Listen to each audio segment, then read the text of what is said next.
Lorsque tu décides de manifester en conscience, il y a deux approches principales que tu peux adopter, manifester par étapes ou manifester directement la finalité de ton désir.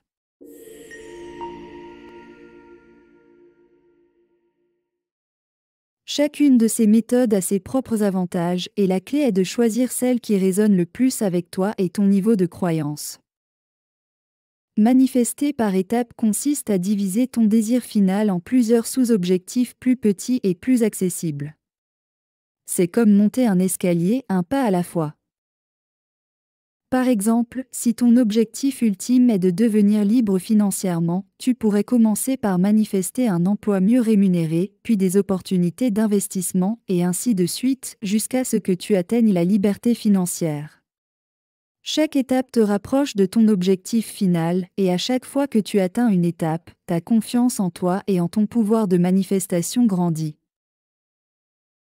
L'avantage de manifester par étapes est qu'il peut être plus facile de maintenir ta foi et ta concentration. Les petites victoires te donnent un sentiment de progression et d'accomplissement, ce qui te motive à continuer. Cela peut aussi réduire le sentiment d'impatience ou de frustration, car tu vois des résultats tangibles tout au long du chemin. De plus, si tu as des mauvaises croyances ou des doutes concernant ton désir final, travailler par étapes peut t'aider à surmonter ces blocages en renforçant progressivement ta foi en toi. Cependant, il y a une autre façon de manifester qui peut être tout aussi puissante, manifester la finalité de ton désir dès le départ.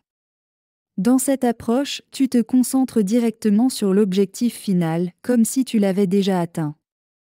Tu visualises, ressens et vis comme si ton désir était déjà réalisé. Par exemple, au lieu de manifester d'abord un meilleur emploi, puis plus d'argent, puis la liberté financière, tu te vois directement comme une personne libre financièrement dès maintenant. Manifester la finalité nécessite un niveau élevé de foi et de conviction, car tu sautes directement à l'état final sans te soucier du comment. Cette méthode repose sur l'idée d'assumer que ta réalité actuelle est déjà celle que tu visualises, sans que tu aies besoin de savoir comment cela se produira.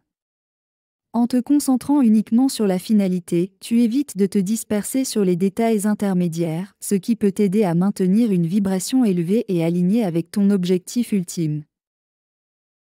L'un des aspects clés de cette approche est de se détacher du processus et d'être confiant pour orchestrer les événements nécessaires. En d'autres termes, tu deviens l'énergie de ton désir réalisé et tu laisses ta réalité tridimensionnelle se conformer. Cela demande une confiance profonde, car tu dois résister à l'envie de contrôler ou de planifier chaque étape. C'est un acte de pure foi.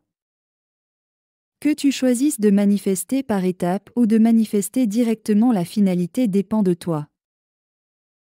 Si tu te sens plus à l'aise en voyant des preuves concrètes tout au long du chemin, la manifestation par étapes peut être idéale.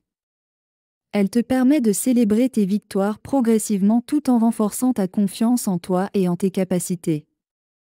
Si tu te sens capable de maintenir une vision claire et puissante de ton désir final sans te laisser distraire par les détails, manifester la finalité peut te propulser directement vers ton objectif tout en brûlant les étapes intermédiaires. Dans les deux cas, l'important est de rester aligné avec ton désir, de maintenir une vibration positive et de croire que ce que tu veux est non seulement possible, mais inévitable. Pour manifester en conscience, que tu choisisses une approche graduelle ou directe, ta foi et ton intention sont les moteurs qui transforment tes désirs en réalité. Sache que tout ce que tu désires est déjà disponible dans ta vie. Toute chose concourt en ta faveur et le chemin que tu empruntes pour atteindre ton objectif final est aussi important que l'objectif lui-même. Que tu avances pas à pas ou que tu te projettes directement dans ta vision, tu es toujours en mouvement vers la réalisation de tes désirs.